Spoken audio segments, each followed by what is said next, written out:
What's up, guys, and welcome to another episode of the Powerhouse Mentality podcast. I am your host. I am Caitlin Kenneth Smith, and you could be listening to this, or you could be watching this on the YouTube vlog, because I'm filming this for the vlog as well, because today we're going to talk a little bit about, we're going to talk all about the competition that Stone and I had this past Sunday. It's Friday, December 6th when I'm recording this, and the competition was on Sunday, December 1st.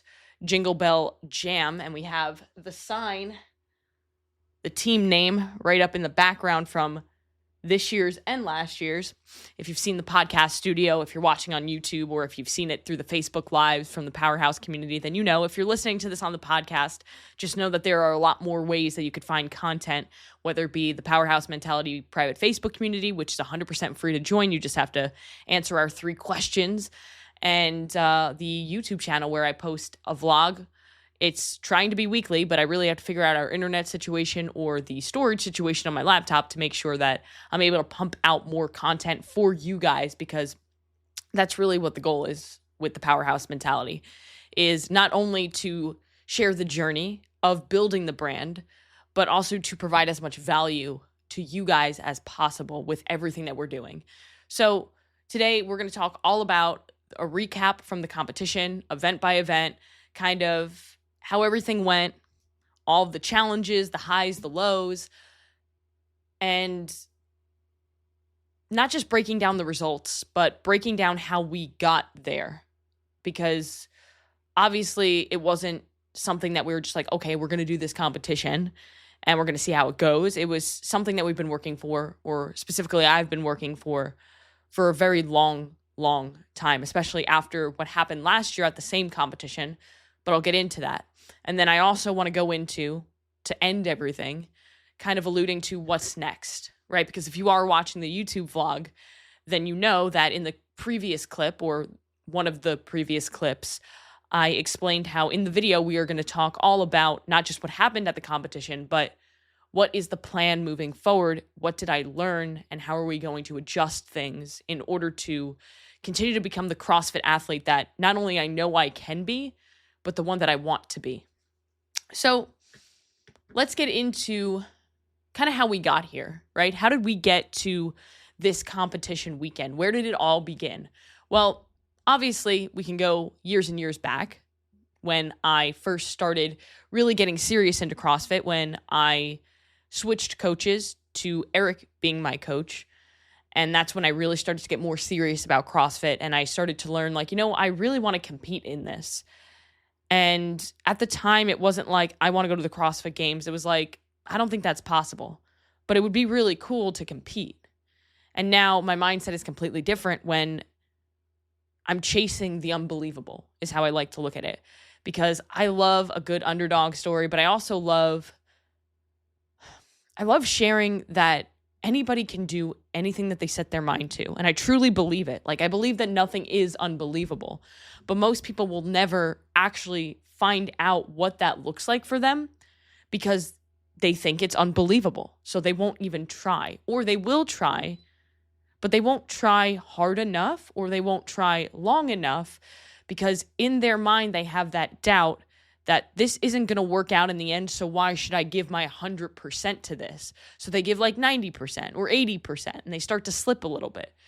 But when I started working with Eric 2.5 years ago, almost 3 years ago, now it's closer to 2.5. So 2.5 years ago, I started working with Eric, and that's when I really realized, I have a true passion for this sport, for pushing my body outside of its limits. I always loved fitness, and I did bodybuilding, I did so many different things. And I started during COVID getting into these HIIT style workouts, and then really started focusing more on CrossFit style workouts.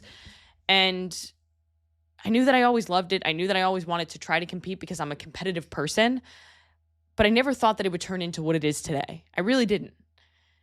And that's kind of what's the coolest part of the journey. Not my journey, but just the journey in general of trying to do something great when you're pushing your body outside of its comfort zone on a consistent basis, whether that be in the gym or outside of the gym. The journey is cool because of how your mindset and your belief systems and your confidence and your skills evolve along the way when you truly commit to putting in the work. I've always been somebody throughout my entire life who, if I want to do something, I'm not going to half-ass it. I'm always going to put my full 100% into everything that I want to do. And I've always also been the person who I like to jump around from thing to thing. Like, I'll be the first person to admit that there have been so many things that I've started and not finished because I would get so obsessed with it, and then I would just fall off of it. Like, because it wasn't my passion, right? Maybe I thought it would be, but then it wasn't. But with CrossFit and with building this brand, the podcast and all that, I haven't stopped, because even when it gets really challenging and really difficult and I want to quit, I really think about why I'm doing this, because there's just something about it. When it comes to the brand, when it comes to the Powerhouse Mentality, I love the podcast. Like, I love being able to just talk. And sometimes I feel like I'm just talking to myself, and it kind of feels good to get those thoughts out there, to just talk. And I know that there are people listening, like you're listening, but for me, I'm just staring at a camera and talking. And it helps me work through a lot of the stuff that I'm working on, right? When it comes to building the apparel side of the brand, I never thought that I would get into apparel. I really didn't. Like, if you asked me a year ago if I was going to get into apparel, I'd be like, you're crazy. But then when I started to really get into it, I was like, wow, this is really cool. I really love creating things, and I love the thought of being able to create things that people can wear and be proud of and love and feel confident in what they're wearing, and have it represent something as awesome as mental toughness. I think it's just such a cool concept. And I love just being able to provide value for people through my coaching, through my content. And I just have fun with it. Like, I've had the most fun over this past 6 months than I've ever had when it comes to creating content. Because instead of thinking, oh, well, what's going to get views? I'm thinking about, well, what kind of content gets me excited? Like, what kind of content gets me excited to create, but also people find value from? And it's really fun to kind of think about. And then when it comes down to CrossFit, I just can't explain to you how much I fucking love this sport. And when I competed on Sunday, it really, really emphasized and solidified that I'm on the right path. Like, I do not want to be in any other sport. Like, I want to become a professional athlete in this sport. And I am more committed than I've ever been, which is cool, because if you asked me 2 weeks ago, are you the most committed you possibly could be? I would say yes. However, what I learn over and over and over again is once you hit one level, there's always another level. And a lot of people don't want to accept that. They want to say that they're working as hard as possible. But I'm sorry, I don't care how hard you're working right now. There is another level. And if you're willing to find that level, you're going to continue to climb the ladder, and you're going to be unbelievable at whatever you want to be. So there were many competitions. I've signed up for 5 different competitions. I've competed in 2. One of them I dropped out of because I couldn't do pull-ups at the time, and one of the workouts required you to do pull-ups, and I didn't want to face the humility of standing on the floor, staring at the bar, and not being able to do anything. And that was actually one of the moments where it really motivated me or inspired me to say, well, if you can't do pull-ups, then fucking work on them so you can do pull-ups. And now I can do pull-ups.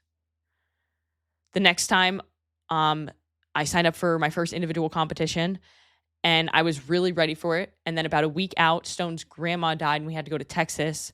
So we had to make a decision. Are we going to go to Texas and spend the time with the family? Or are we going to go to Miami and compete? We made the decision that, there's going to be other competitions. Family is more important right now. But then that kind of led me to competing in Jingle Bell Jam last year, because I wouldn't have done that competition. The competition that I originally signed up for was the Force Wars, which is in Miami area. And it was in November, early November of 2023. And because I decided, okay, I need to not do that competition because we need to go to Texas and be with family, I immediately started on the drive to Texas looking for other competitions. And what I found was the last week of November, like I think it was like November 30th or something like that, there was this competition, Jingle Bell Jam, a very small competition being held like 45 minutes from us instead of 8 hours from us. And it was a lot smaller than the Force Wars competition. And it was a team competition. So instead of having to do my first competition individually, I could team up with Stone because they had co-ed teams. And we could do this together so I can kind of shake the nerves out of competing for the first time and do it with my best friend. And so we decided to sign up for that. And that decision changed my life. It really did. Because we did that competition and we came in second. And for those looking from the outside in, you might think, oh, that's awesome. Your first competition, you came in second. Right. But here's the thing. During that competition, I did not feel myself. The first event or two, I felt really good. I felt like myself. I felt like the athlete that I show up as every day. But then we had a longer break and I didn't fuel my body. I was fighting my eating disorder thoughts that were telling me, hey, you can't have carbs. Carbs are bad. You shouldn't eat because you're about to work out. You don't want to throw up. You don't want to get sick. And I was overthinking everything. And by the end of that competition, I had never felt more terrible in my life. Because if you've ever competed before in CrossFit or any sort of like functional fitness or performance-based sport, you know that competing during a training session is very different than competing during a competition because of the adrenaline that you get. So it really hits your CNS a lot more than just a typical training session that might have more volume. And I wasn't fueling my body. I think during that entire competition last year, I had post-workout, which is a scoop of protein, a scoop of carbs, and I had like a handful of Sour Patch Kids, and I had a small amount of rice and chicken with pineapple. And that was it. Over 4 events. And I remember finishing that competition and saying to myself that I will never feel this way after a competition, not just physically, but emotionally because of how broken I was that we lost the lead. And what happened in the last event was I wasn't strong enough to keep up. Like I was going as hard as I possibly could, but I couldn't keep up because I wasn't strong enough. And I didn't want to feel that way again. So 2024 has been the year that I committed to letting go of my past and letting go to all that bullshit that held me back and literally going full send on eating more, recovering more, and focusing more on strength to be able to help me become the athlete that I know I can be. And that's exactly what I did. But 2024 didn't come with no hurdles and no lows. 2024 was probably the most challenging year that I've ever had as an athlete. Because in May, I had plantar fasciitis and I could barely walk. Like I remember I tried to run one day and I couldn't run. It led to like a lot of mental frustrations, right? Because it's more when you have these injuries and you have the mindset to like work hard and you know that you can, but you can't because your body's fighting you. It's so frustrating and it's something that I never really experienced before because I never really had a major injury until this year. Now, plantar fasciitis, in my opinion, isn't a major injury. It can become one. For those of you who have suffered with plantar fasciitis, then you probably know it can be extremely painful and limiting. But as soon as that healed up, in early July, I believe it was like July 12th, it was right after the 4th of July, I believe like the week after 4th of July. I was doing a workout in the garage and it was a Saturday morning. I'd just done a really hard 45-minute long conditioning piece. And this is something that I've learned from and something that I don't like to admit because it was stupid of me to do. And I paid for it and I'm still paying for it. But my coach, Eric, sends me programming via email every day. So Friday night, he sent me Saturday's programming.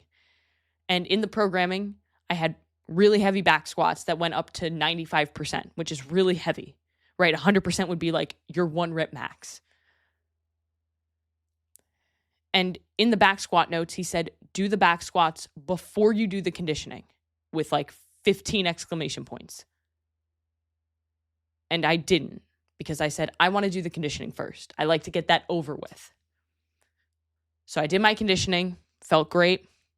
And on that last set of back squats, I finished the back squats and I was like, back feels weird. There wasn't a moment where I was like, oh shit, my back. It was more like, wow, my back feels weird right now. And then finished off the workout. It was just kind of tight. So I was just like massage gunning it between sets. We went to the beach, and Stone and I never go to the beach. So that was like a very weird thing. We went to the beach and I sat in a beach chair for like 3 hours. I stood up out of the beach chair and I said, oh, fuck. Because to this day, I have felt worse pain in my back. But at the time, I had not felt worse pain in my back. And it wasn't just like your typical like, oh, my back's just super tight from sitting in this chair, or, oh, I might have like pulled a muscle. It was like something is very wrong.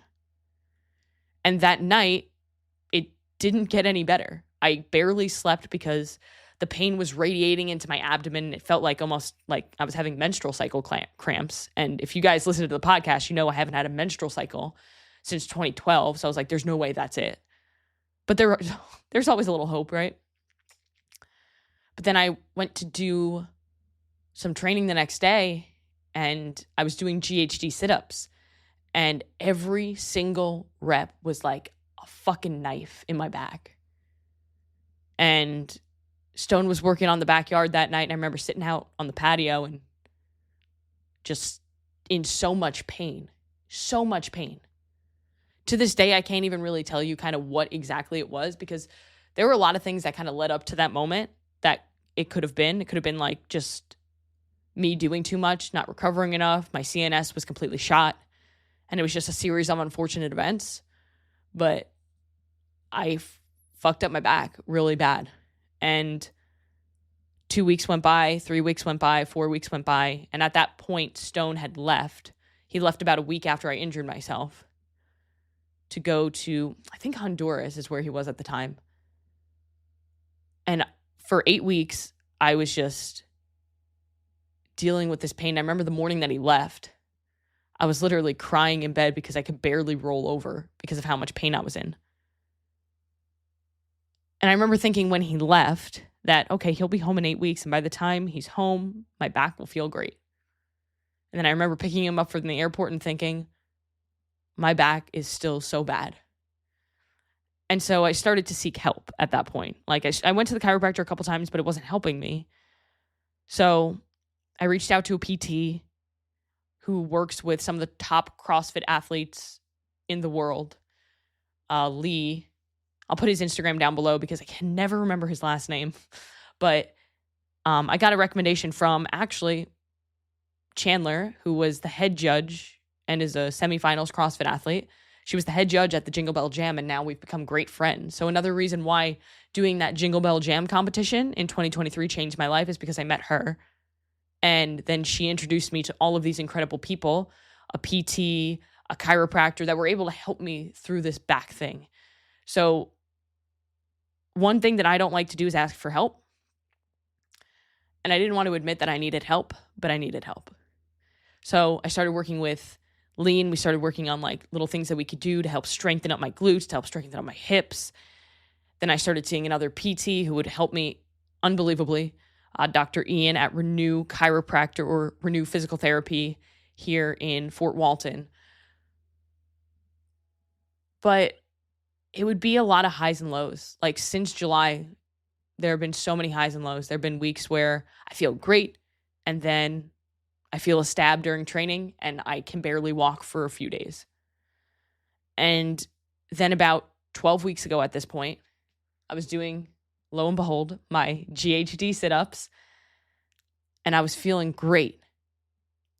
And I did 1 rep, and I felt a pop in my back, and it felt like my back exploded.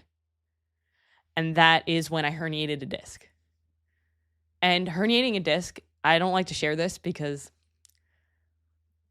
it's vulnerable, right? But I herniating a disc is terrifying for me and was always my biggest fear as an athlete. And the reason why is because my dad herniated 4 discs and then he became addicted to Oxycontin and destroyed our family. So I have a lot of just like PTSD, we'll say, from a disc herniation. However, again, working with amazing people like Lee, where he explained to me, like, a herniated disc isn't as scary as you think it is. You're fit, you're healthy, you will come back from this, you will have no pain. And today I texted him on Friday, December 6th, and I told him, hey, I just did front squats and squat cleans with 0 pain. So, number 1, the importance of never giving up.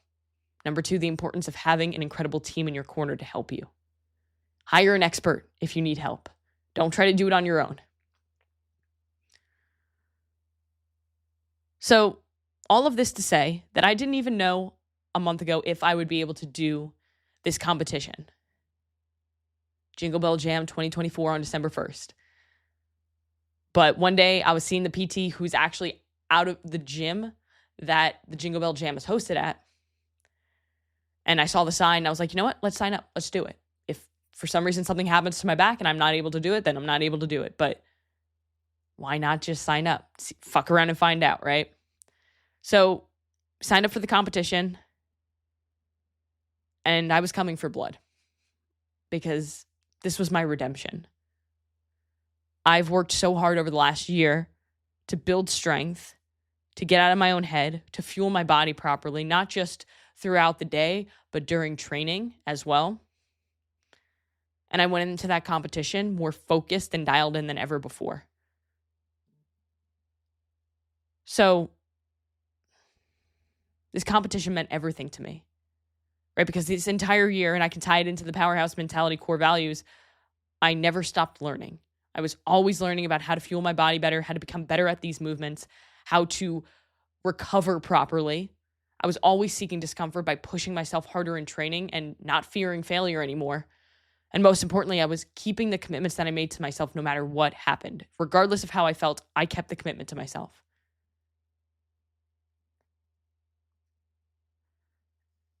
So let's talk about the competition.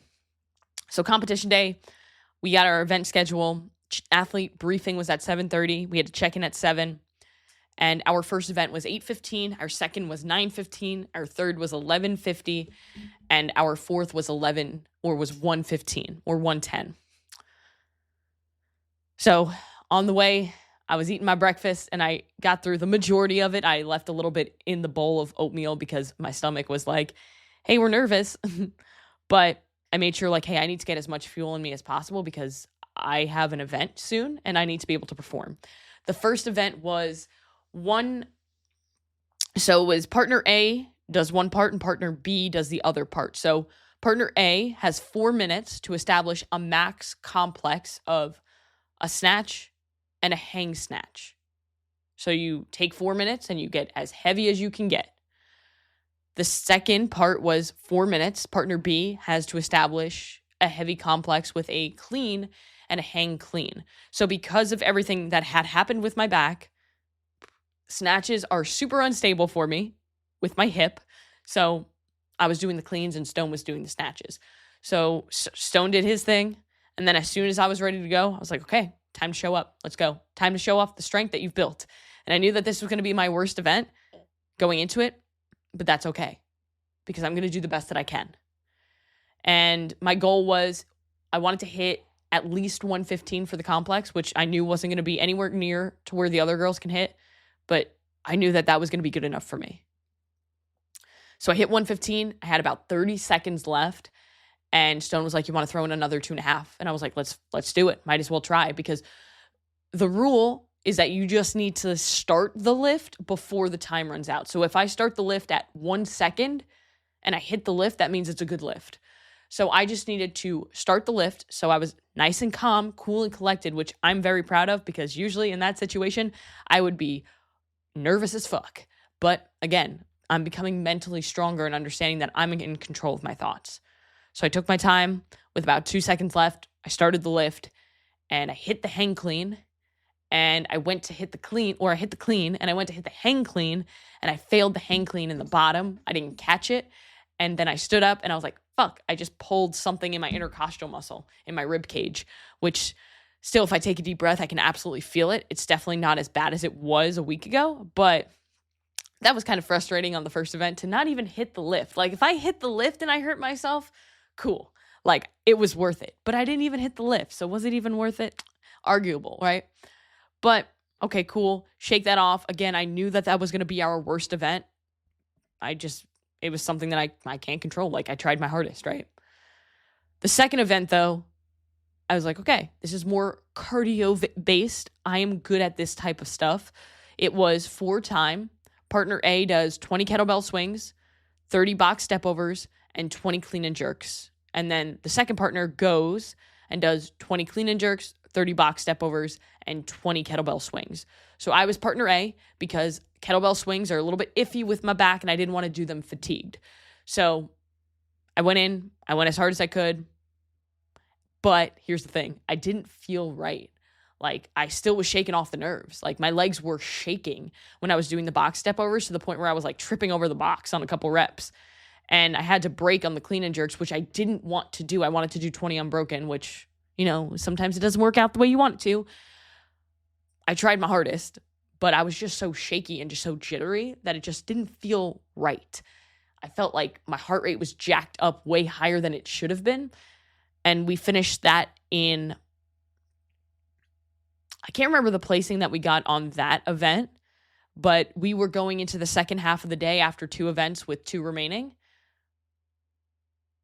in 3rd place, tied for 3rd place, but 4th and 5th were really close, and 1st was pretty far ahead. So when I started the day, I was thinking, okay, 1st place, that's what we're after. And then finishing event 1 and 2, I was like, we're going to have to fight for 3rd place. We're fighting for a podium spot, but I want 1st. So we had a long break, right? So the event finished at like 9:30. We had until 11:50 until event 3 started. And event 3 was a 2-part event. So it was 2 scores, which worked in our favor. Because if we only had 2 more events remaining, we may not have had the score that we needed to actually get the placing that we wanted. So event 3, or between event 2 and 3, I sat in the Bronco, closed my eyes, rested. I had a meal. I had a pack of fruit snacks. I had some liquid carbohydrates and some electrolytes. I fueled my body. Okay, here's the difference. This last year, I already talked about the little amount of food that I had. After event 1, I had a scoop of carbs. After event 2, I had half a serving of protein, half a serving of carbs. I also had a meal. I also had a packet of fruit snacks. And then before event 3 began, I had a little bit more liquid carbs. So I was fueling my body. And right before event 3 started, I was in the warm-up area and I was by myself, hopefully. And I said to myself, Caitlin, what the fuck are you doing? You are more fit than these people. Go show them the work that you've put in over the last year, over the last 2 years. So event 3 was a you go, I go. 4 rounds each person, so 8 rounds total. 8-calorie assault bike, 8 dumbbell deadlifts, and 8 ab mat sit-ups. So one partner would go, they would do their thing, and they would tag the other partner, and they would start the next round. Then whenever you finished, you had until 12 minutes, and then that's when part 2 would start, and that would be 2-minute max echo bike for calories, which is miserable. And I said to Stone, like, we need to send this. And he knew. He understood the assignment. Stone was just there. He was just suffering, which God bless him, because if he didn't suffer, then we wouldn't have won. But I started that event, and when I hit round 2, I knew that this was it. Like, I saw in my peripheral the other girls were slowing down on the bike, and I was speeding up because I know that I can hang on. I know that I can suffer more than you. I know it.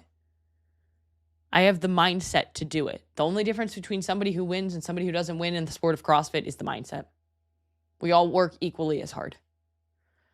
We fucking crushed that event. Like, we crushed that event. We came in first by 20 seconds, which is pretty big in that kind of a sprint event. And we had plenty of time to recover before the 12-minute max or the 2-minute max calorie assault bike or echo bike began at 12 minutes. So we finished it in I think it was 6:07 or something like that. So we had almost 6 minutes to rest. And again, being a smaller athlete, I know that a max calorie machine isn't super great for me, but I knew that just came down to who was willing to suffer more on that one, to be honest. And my max calories on an assault bike leading up into this event was 14 calories. The first minute I hit 17 calories, and then I finished at 29 calories. So that helped us because we came in second place for that event. And then I checked after that event and I saw we were in first. So we had climbed up after that 2-part event. And all we had to do was finish this event and win. If we won, we had won the competition. I didn't want any sort of guessing. I wanted to win this event. And I told Stone hey, we need to fucking win this event. I need you to die on this event. Because it came with one of my strengths, which is burpees, and one of his weaknesses, which is burpees. So this event was a little bit tricky because there were synchronized movements and it was a chipper. So big reps. So we had 30 synchronized burpees over the line, 60 total wall balls broken up as any way you want, 60 synchro hanging knee raises, then 60 wall balls again broken up as however you want, and 30 burpees over the line synchronized to finish. Now, here's the thing. Stone has been having a lot of knee problems to the point where he can't squat. And so he had to do about 60 wall balls, and he could barely squat. So he did this weird fucking squat where he had to put his knees together and go on his tippy toes. And that was the only way that he could squat with no pain. And so he did it. But we started off that workout and we kept a pretty good pace in the first 30 burpees. We did every 10 wall balls we were switching, and we were making our transitions very efficient because I knew that transitions was really the key to this workout. We had a plan on the knee raises to do 15, take 3 seconds, and then jump back up on the bar. However, that turned into I would be screaming at Stone hey, jump up, it's been 3 seconds, but it turned into 8-10 seconds sometimes. And it was really close in our heat, and our heat was leading. So that was the heat that you had to worry about, right? And we got back into the wall balls and we were a little bit behind, and I was getting nervous. And when I went up to do, so the judge said 40, and Stone stepped back, and I went in for the wall ballers, and I started doing them, and I said, I'm going to 60. I'm going to take the last 20. So I screamed at Stone, hey, move the risers, because I had to use risers to jump up onto the bar because the bar was so high. Move the risers, which were where we needed to do burpees. We need to go, and I'm going all the way. So I finished all 20 wall balls, and immediately we went into the burpees, and we were racing on the burpees because there were 2 other teams who were basically at the same spot that we were in. And I was just literally, because I hate to say it, but I'm really good at burpees. And Stone is twice the size of me, so it's hard to move weight that fast, right? I would lay on the floor and have to lay there and scream at him, get up, move. We need this. And because they were synchronized, right? So I had to put my chest on the floor and we had to get up at the same time. And that was how it was synchronized. So I would literally just flop on the floor, wait for him, get up, and go. And I heard the announcer in the background saying, oh, lane 1 is leading. And we were lane 4. And I'm fuck, we're not going to get this. We need to win because lane 1, we couldn't have lane 1 beat us. They were in second place or third place. They were up there. And we just kept going, and I kept screaming at Stone. Apparently he didn't hear me because he just blacked out at that point. But we ended up crossing the line 2 seconds before the second place team, and we won. And that means we won the competition. And like I said throughout this entire thing, there were a lot of highs and lows, right? In the beginning of the competition, I thought we were just going to be fighting for a podium spot. But nothing felt better than when we crossed that line and I realized that we had won and that we had done it. We dug ourselves out of that hole. And I fucking loved every minute of that competition because of those reasons. Like, there were a lot of lows, but those lows taught me so much. And then those highs, man, there's nothing that feels better than that. Like, I showed up on that third workout with the assault bike and I was so fucking proud of myself. And I was so fucking proud of Stone for what he did in that last event. I was just so fucking proud of us. So I was nervous, but I didn't let the nerves get to me. I did a little bit in that in that second event, but I grabbed myself. Instead of continuing to crumble, I grabbed myself and I said, hey, shake yourself out of this. We're not doing this. You're here to win. And also between event 3 and 4, I had more fruit snacks. So I had more carbs. I had more fuel. And that was the difference. I fueled my body the right way and I stayed focused and I didn't let the nerves break me down. And I'm proud of that. So now the question is, what's next? Right? What's next? Because you guys know my ultimate goal. It's to compete at the CrossFit Games. It's to become a professional in this sport, a professional CrossFit athlete. And I have a long way to go. But I've never been more fit in my life. And I've never been more focused in my life on a goal. So now the thing that we're doing, the thing that scares me the most, is that we're refining our approach to training a little bit. So Eric is now 100% my nutrition coach. So he's helping me with fueling during training, as well as just fueling throughout the day. I'm eating a lot of food. I'm eating a lot of food during my training sessions, or just, consuming enough carbs to be able to fuel my body to perform at its best. Because performance training, performance nutrition is a lot different than fat loss nutrition or weight loss nutrition. And now we're focusing a lot more on strength. So I've been doing a lot of conditioning lately.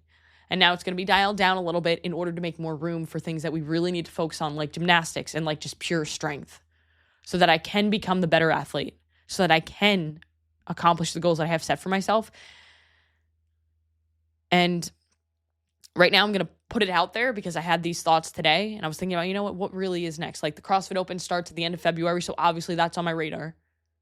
But right now, the biggest thing that I have set out for myself is that next year I will compete at Wodapalooza 2026, and I'm going to put it out here right now. Whether it be in the intermediate or the RX division, I will compete there. The online qualifiers already happened in October, so I can't compete this year. The competition is in January. It's too late. However, next year, that is the goal. And who knows, there's going to be a lot of things that probably pop up in 2025 because I want to compete in 2025 as well. I want to compete more. I'm probably going to end up doing a high rocks at some point because I feel like that's just the move right now. And I think that could be a really good way to just get my feet wet in more competitive situations. But really, it all comes down to like living the values of the Powerhouse mentality of this brand. No problems, only solutions. Not tolerating my own excuses, right? Not tolerating my own bullshit. And that's kind of like the value and the takeaways I want you guys to take from this. Whatever goals you have set for yourself, if you go all in, you can accomplish them and you will be okay. You will want to quit. You will fail. Keep moving. It doesn't matter. It's part of the journey. If you told me 10 years ago that I would be trying to compete at the CrossFit Games, I would have told you I'm still alive, ? Because I was dying of an eating disorder and was barely eating anything and couldn't get out of my own way. Now I'm building a brand. I'm married to my best friend. We have a house. We have 2 dogs. I have a podcast. I have an incredible community. I have so many amazing people in my life, and I'm training to become a professional athlete. So whatever you want to do in life, nothing is unbelievable. Trust that. And go out today and do one thing that's going to take you one step closer to where you want to be.